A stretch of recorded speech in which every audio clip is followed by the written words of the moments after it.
Merci Seigneur, merci pour ce rendez-vous que tu nous donnes ici. Merci Seigneur de nous rassembler. Comme on l'a dit dans la louange, nous n'avons plus peur. Nous n'avons plus peur de vouloir être des pêcheurs d'hommes. Montre-nous où aller Seigneur. Montre-nous la direction où nous devons aller au large. Nous te faisons confiance. Nous t'écoutons parce que nous t'aimons. Merci Seigneur pour tout ce que tu vas faire dans nos cœurs, tout ce que tu vas activer pour faire de nous vraiment des pêcheurs d'hommes.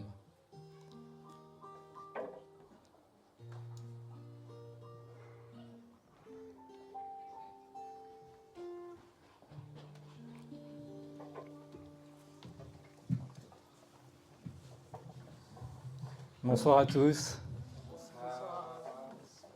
Je m'appelle Larry et pour changer un peu du thème de la journée ce soir, je vais vous parler d'être pêcheur d'hommes. Alors, il y a peut-être certaines choses qui vont se recouper par rapport à ce qui a été dit ce matin, mais c'est pas grave, on va aussi faire des petits rappels.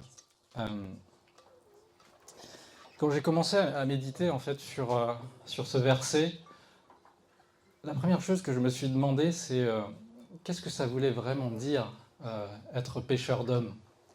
Et je me suis demandé, est-ce que Jésus a utilisé cette expression pour bien se faire comprendre de Pierre et André, parce qu'ils sont eux-mêmes des pêcheurs, et donc voilà qu'il fallait leur parler avec un langage qu'ils comprenaient bien.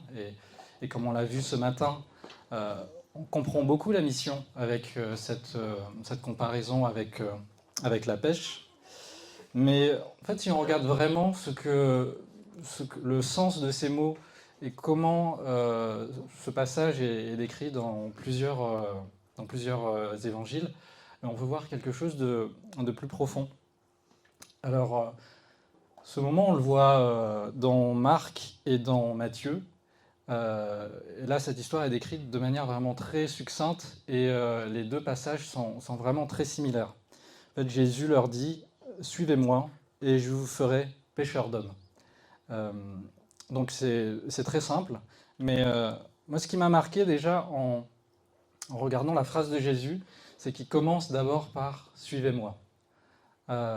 Et comme pour nous dire que pour pouvoir être pêcheur d'hommes, il faut d'abord, avant tout, suivre le Christ. Et ensuite, il nous dit « Je vous ferai pêcheur d'hommes ». En tout cas, dans ces deux versets, il le dit comme ça. Donc c'est Jésus qui fait que l'on devient des pêcheurs d'hommes. Mais qu'est-ce que ça veut dire exactement des pêcheurs d'hommes? Et quand on regarde ce qu'il y a dans Luc, justement, dont on a parlé ce matin également, on peut voir que le texte original nous dit quelque chose de plus profond. Alors, dans certaines versions, donc quand Jésus s'adresse à Pierre après la pêche miraculeuse, il lui dit « Ne crains point, désormais tu seras pêcheur d'hommes ». Mais dans d'autres traductions, il dit « Désormais ce sont des hommes que tu prendras ».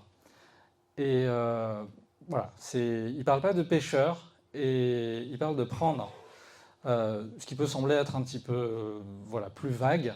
Mais pourtant, quand on regarde le mot grec qui est à l'origine du verset, c'est le mot zogréo. Je ne sais pas si je le prononce correctement. Mais en tout cas, il veut dire prendre vivant. Tu prendras des hommes vivants.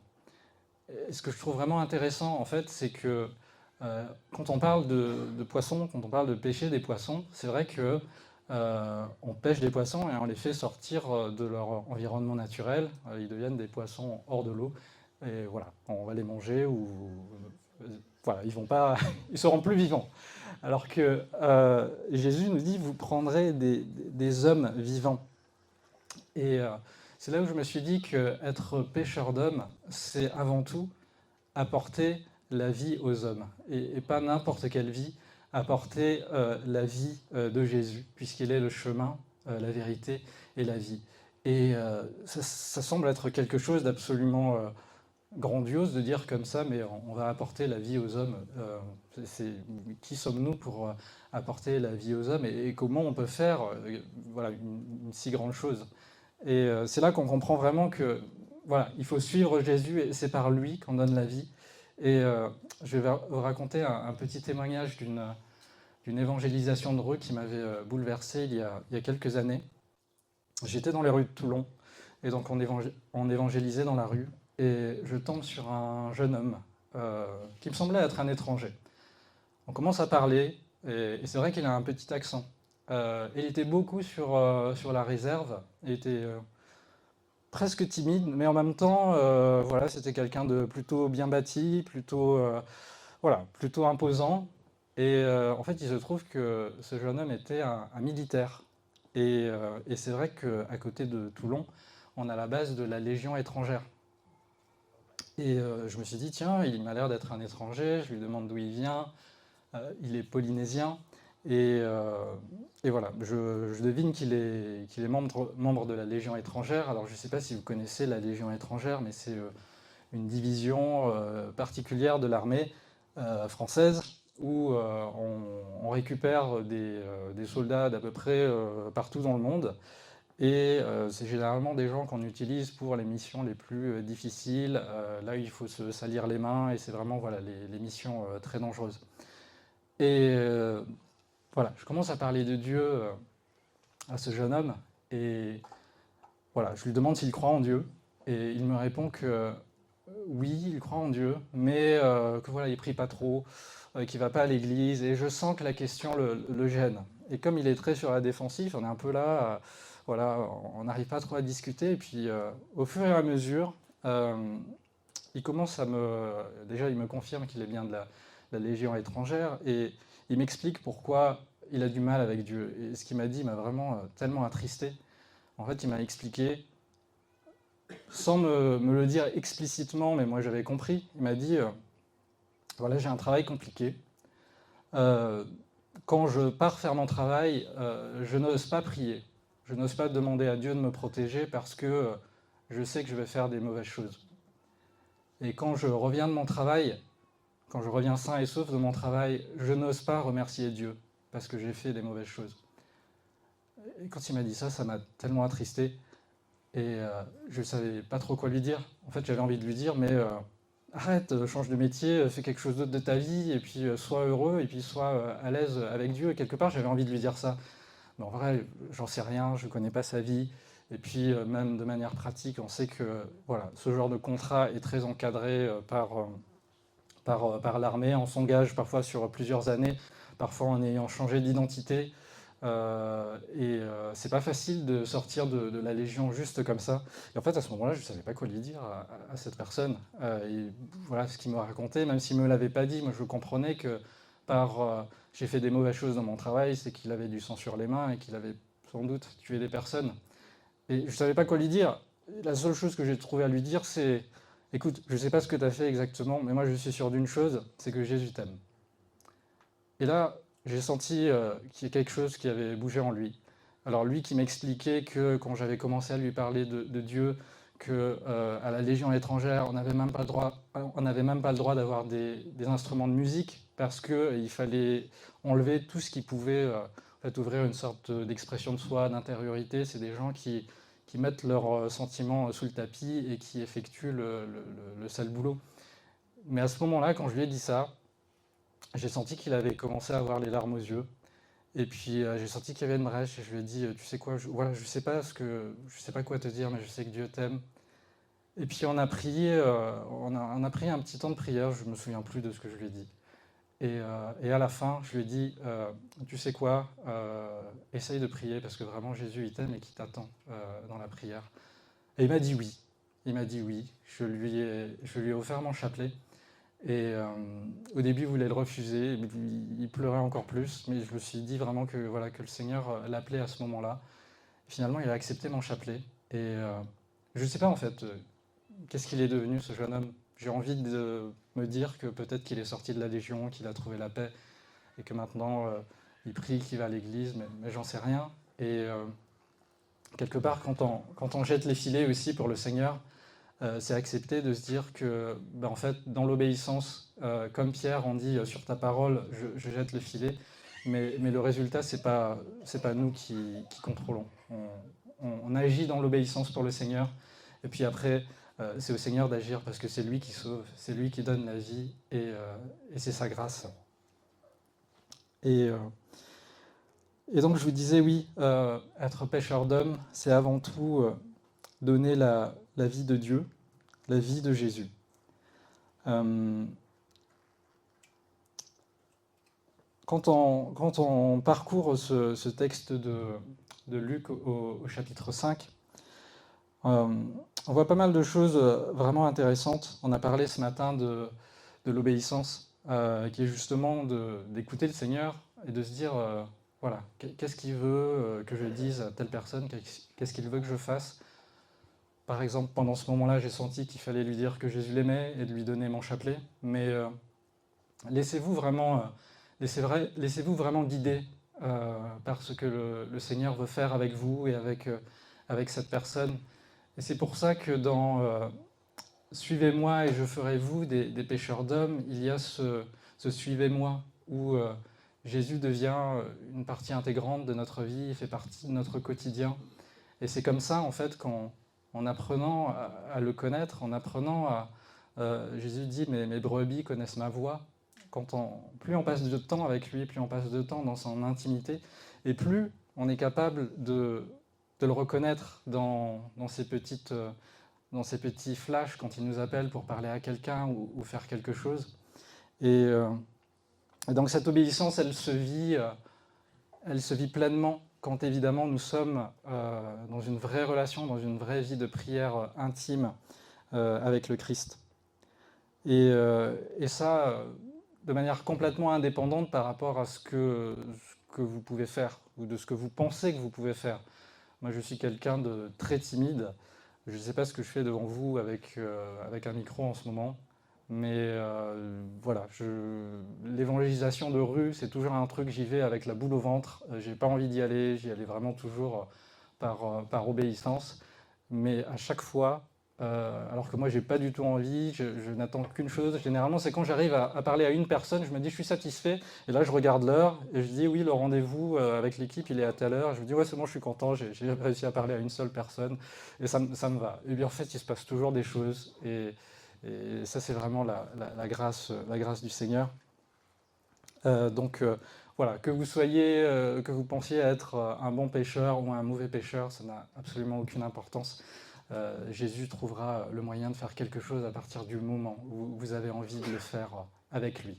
Et comme sœur Laetitia le disait ce matin, ce qui est important, c'est d'avoir Jésus dans sa barque et de ne pas y aller seul. Il y a quelque chose d'autre qui m'a frappé dans ce passage, c'est que quand Pierre jette le filet, en fait, le filet est tellement rempli et qu'il n'arrive pas à le sortir lui-même, et il appelle ses compagnons et le bateau à côté. Et les deux bateaux, finalement, sont remplis par l'abondance du Seigneur. Et pourquoi je trouve que c'est important? Parce que parfois, dans la mission, on peut aussi devenir performatif. On peut y mettre de l'ego, on peut y mettre notre réussite. Et d'un coup, on ne pêche plus pour le Seigneur, mais quelque part, on pêche pour nous, ça devient un peu notre étiquette. Voilà, je suis un bon missionnaire.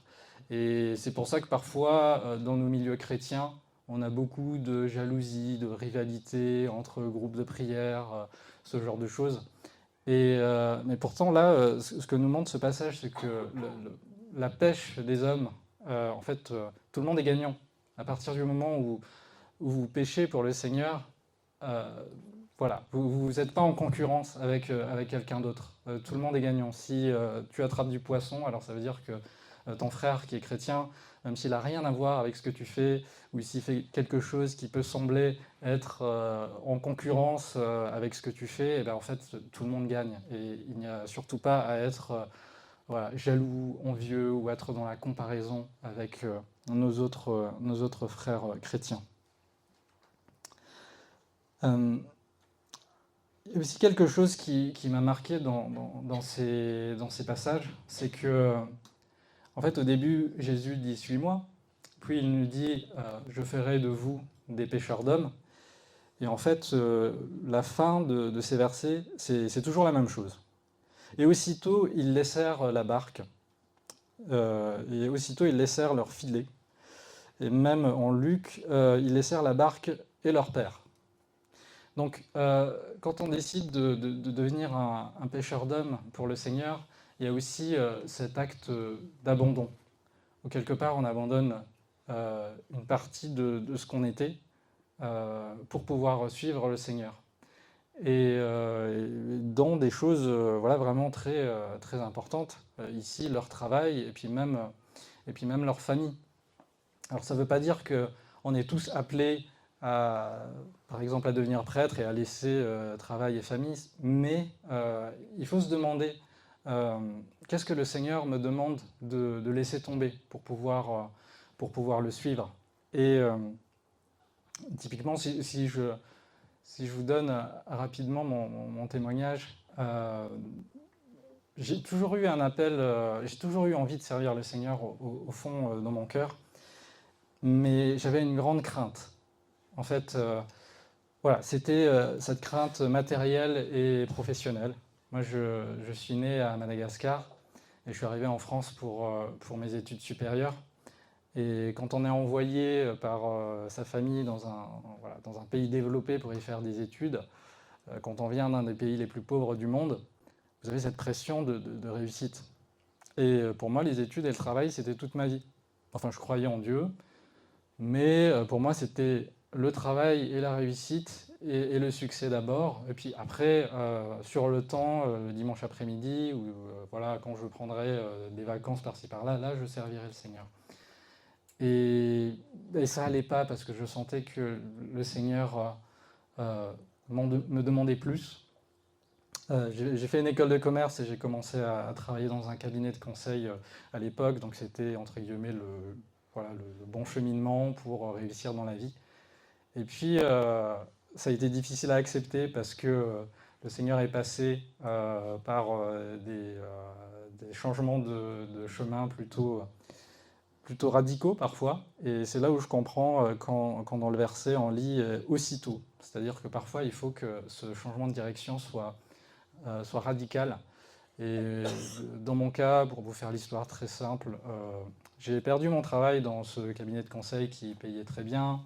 J'ai perdu mes papiers aussi à ce moment-là, donc je suis passé de jeune diplômé qui réussissait à son papier en à peine quelques mois. Et ça a été un moment difficile, mais ça a été un moment qui m'a permis de revenir vers le Seigneur. Forcément, quand on n'a plus grand-chose, c'est le moment où on s'accroche au Seigneur. Et cette période a duré à peu près un an. Je travaillais au black, des choses comme ça. Et puis quand j'ai pu obtenir ma régularisation, là j'ai eu une tentation. Alors quand j'ai eu mes papiers, la première chose que j'ai faite, c'était d'aller sur LinkedIn et d'aller voir les potes de promo, qu'est-ce qu'ils étaient devenus, qu'un tel était passé manager dans telle boîte, qu'un tel avait monté sa boîte et il avait levé une start-up, il avait levé combien de millions, j'en sais rien. Et puis voilà, cet esprit de comparaison pour essayer de faire bien. Et ça, c'était ma vie pour moi. Et je me rends compte qu'à ce moment-là, je me suis dit, mais t'as pas compris la leçon, t'es passé par tout ça, et ce serait pour revenir faire exactement la même chose. Et en fait, à ce moment-là, j'ai vraiment déposé au Seigneur et je lui ai dit, voilà, Seigneur, tout ce qui est important pour moi dans ma vie, c'est-à-dire ma réussite, mes études, mon travail, tout ça, je le dépose au pied de ta croix et fais-en ce que tu veux. Et ça peut sembler un peu simple, mais en fait, vraiment du jour au lendemain, j'ai plus eu vraiment de cette peur de manquer d'argent financièrement, de ne pas réussir à bien réussir ma carrière et tout ça. Et vraiment, ça a été presque comme un avant et un après, comme ça. Certaines personnes racontent qu'ils vont à des assemblées de prière et ils demandent à pouvoir arrêter de fumer. Voilà, après un temps de prière comme ça, ils se disent j'arrive plus du tout à toucher un paquet de cigarettes. Et pour moi, ça a été la même chose.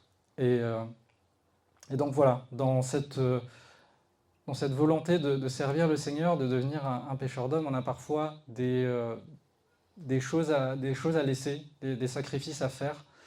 Mais le premier sacrifice, à mon avis, c'est avant tout de laisser derrière le vieil homme avec nos péchés. Et pour ça, je trouve que en français, on a pêcheur pour pêcheur de poissons et pêcheur qui commet des péchés.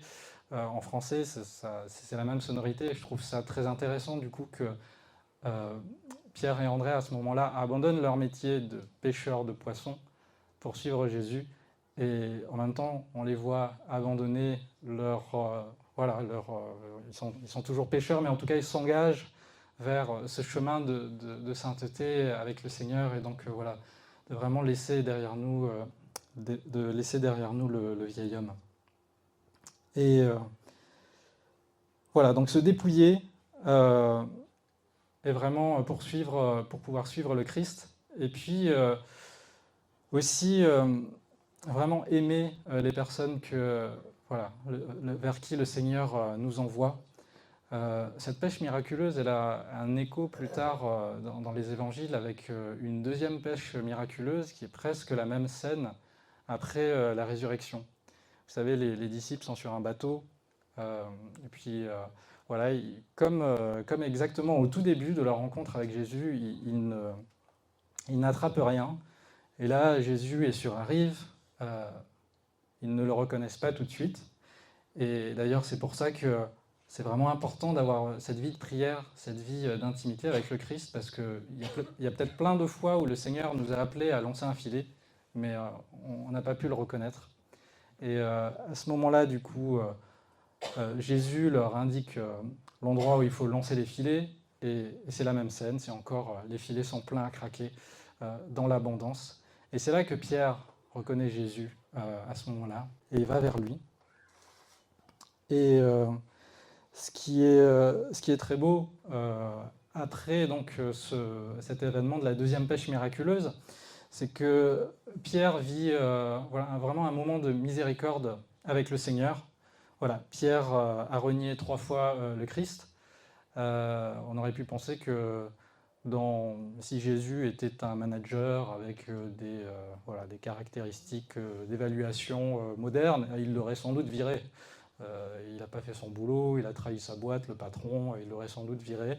Mais là, en fait, Jésus répare ce triple reniement de Pierre. Il le répare en lui demandant 3 fois m'aimes-tu?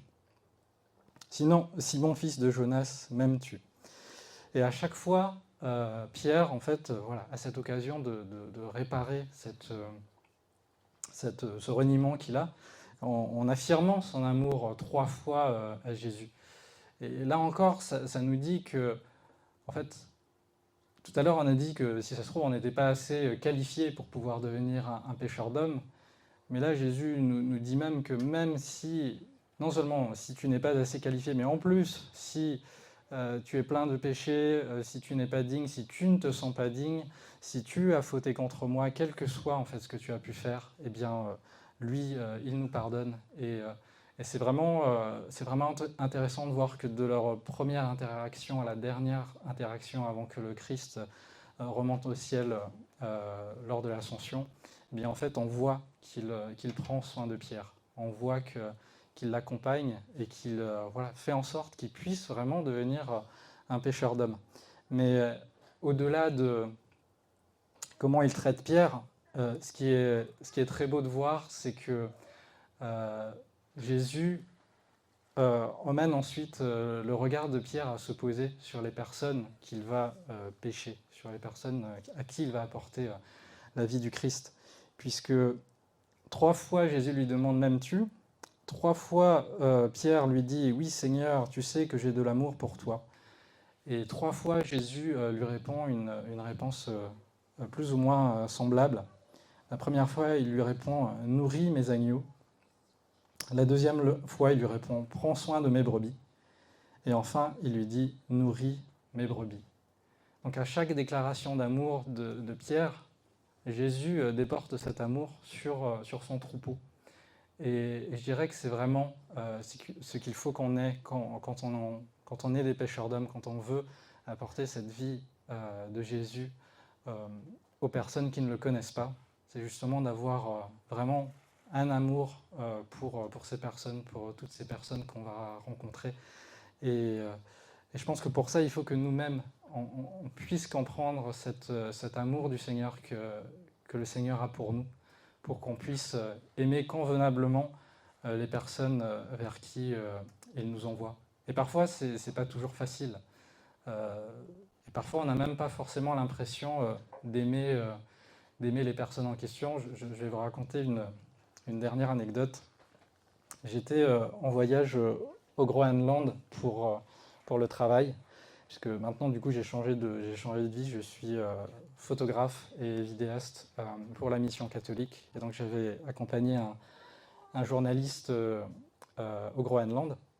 Et au moment de rentrer, bon, vous imaginez le Groenland, c'est un environnement météorologique un peu instable, et ça arrive très souvent que les vols soient annulés. Et donc on m'annule mon vol retour le jour même, le matin, je découvre que, alors que je devais décoller le matin, que le vol était annulé. Et là, j'étais très frustré puisque j'avais aucune nouvelle de la compagnie aérienne. Je suis quand même allé à l'aéroport pour essayer de voir en fait qu'est-ce que je pouvais faire. Ils m'ont juste dit d'attendre. Voilà, j'ai dû me trouver une chambre d'hôtel moi-même, sachant que le Groenland étant le Groenland, vous savez, il n'y a pas énormément d'hôtels, c'est pas une destination touristique, donc les hôtels coûtent très très cher. Donc ouais, j'étais pas content, j'ai dû avancer ce frais-là. Le lendemain, finalement, j'arrive à trouver un avion, mais qui est retardé encore à cause à cause de la météo. Et donc, je rate ma correspondance, puisqu'en fait, pour rentrer en France, je devais faire Groenland-Copenhague, Copenhague-Paris.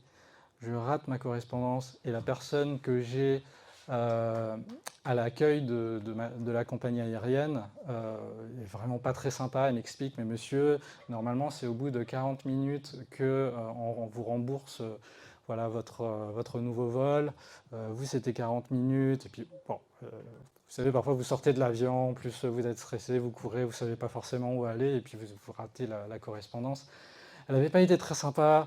Et puis finalement, en plus, elle me dit que c'est pas avec sa compagnie aérienne qu'il faut voir, mais il faut aller voir avec la compagnie aérienne dans laquelle il m'avait mis. Et en fait, je faisais des allers-retours dans l'aéroport. Je me souviens, j'avais même envoyé un message à Sorte à 8h disant je ne sais pas si je vais pouvoir rentrer parce qu'ils sont en train de me balader d'une compagnie aérienne à l'autre et personne ne voulait prendre la responsabilité. Et dans tous les cas, visiblement, on dirait que j'allais devoir payer. Et en plus, les guichets étaient très éloignés dans l'aéroport de Copenhague. C'était très fatigant et je me disais, je ne sais pas quand est-ce que je vais devoir rentrer. Je vais encore devoir payer une autre nuit d'hôtel à Copenhague et peut-être un billet de ma poche. Voilà, j'étais pas très content. Et puis à la fin, je me dis quand même, bon, je vais quand même tenter une dernière fois le premier guichet avec cette dame qui m'avait envoyé balader. Parce que de toute façon, j'avais plus rien à perdre. Et donc je vais la voir, et je lui explique que dans les autres guichets, on m'avait tous dit la même chose. Et je lui demande du coup, est-ce que vous pouvez quand même faire quelque chose pour moi? Et à ma grande surprise, elle me dit, je vais voir ce que je peux faire. Et elle me dit, bon, je ne pourrais pas vous payer l'hôtel, mais par contre, voilà, au nom de Scandinavian Airlines, je le prends sur moi, je vais faire un geste, et puis je vais vous mettre dans un autre avion et vous n'aurez rien à payer. Et là, déjà, j'étais étonné parce que notre premier échange était un petit peu tendu. Mais voilà, je ne dis rien de plus, je suis content. Et donc, je la laisse compléter voilà, faire sa démarche. Et au fond de moi, à ce moment-là, je me dis, j'ai comme dans le cœur, remercie-la et donne-lui une médaille miraculeuse. Et donc, j'y pense. Et puis, soudainement, j'ai aussi quelque chose qui me freine. Et je me dis, mais on est à Copenhague, au Danemark. C'est un pays qui est très très protestant, voilà, un protestantisme très classique. Si je lui donne une médaille de la Vierge Marie, est-ce qu'elle va aimer? Alors que là, j'ai l'impression qu'elle est plutôt dans ma poche. Et là, vous savez, vous avez le raisonnement humain qui vient court-circuiter les plans du Seigneur. Et je suis là, j'hésite un peu. Je me dis, voilà, je pourrais très bien la laisser faire son truc et juste la remercier. Et puis moi, j'ai mon billet d'avion et voilà, je suis content. Mais voilà, j'avais ça dans le cœur. Et puis au final, je lui sors cette médaille miraculeuse que je lui tends et je lui dis écoutez, pour vous remercier, j'ai envie de vous donner ça, je ne sais pas si vous savez ce que c'est. Elle a regardé. Je pense qu'elle ne savait pas ce que c'était. Mais en tout cas, il s'est produit quelque chose parce que j'ai vu qu'elle a commencé à avoir des larmes aux yeux. Et elle m'a dit écoutez, je pense que j'avais vraiment besoin de ça aujourd'hui. Parce que ma mère m'a appelé tout à l'heure pour me dire qu'elle perdait son travail dans lequel elle travaillait depuis plus de 25 ans. Et j'étais tellement triste que ma mère se fasse virer comme ça après toutes ces années. Et je pense que du coup, voilà, ce petit cadeau est vraiment le bienvenu. Et là, évidemment, j'étais complètement étonné. Je me dis, ah, ok, c'était pas ce qui était attendu. Mais je remerciais le Seigneur. Et en fait, voilà, ça a ouvert une brèche. Et j'ai pu lui parler à travers cette médaille, en lui expliquant ce que c'était, j'ai pu lui parler de Jésus. Et j'ai pu voilà, l'inviter à prier. Et que Dieu l'aimait. Et que Dieu, voilà, à travers ce petit geste, montrait qu'il n'était pas indifférent à la situation de sa maman. Et au final, du coup, tout est rentré dans l'ordre, même si j'ai mis 3 jours à rentrer à la maison. Mais en fait, après ça, je me suis dit, mais si ça se trouve, tous ces troubles-là, ces avions manqués, si tout ça m'a permis juste de donner cette médaille à cette femme et que ça a pu la toucher pour qu'elle puisse repenser au Seigneur et peut-être inviter Jésus dans sa vie, eh ben, ça aura valu le coup. Et tout ça pour vous dire que pour moi, c'est un peu. Voilà, c'est comme si voilà, pendant 3 jours, j'étais stressé, j'en avais marre. Et je ne pensais pas vraiment à faire de la mission à ce moment-là. Et pourtant, voilà, au dernier moment, si on est dans l'obéissance, on jette un filet, eh bien, le Seigneur fait quelque chose. Et on ne sait pas si ça va être plein de poissons, si c'est juste un poisson, comme on l'avait vu ce matin, le fait d'avoir parfois un groupe ou, dans ce cas-là, juste une personne. Et en fait, on fait ce que le Seigneur attend de nous et on porte du fruit voilà, là où il nous appelle à porter du fruit.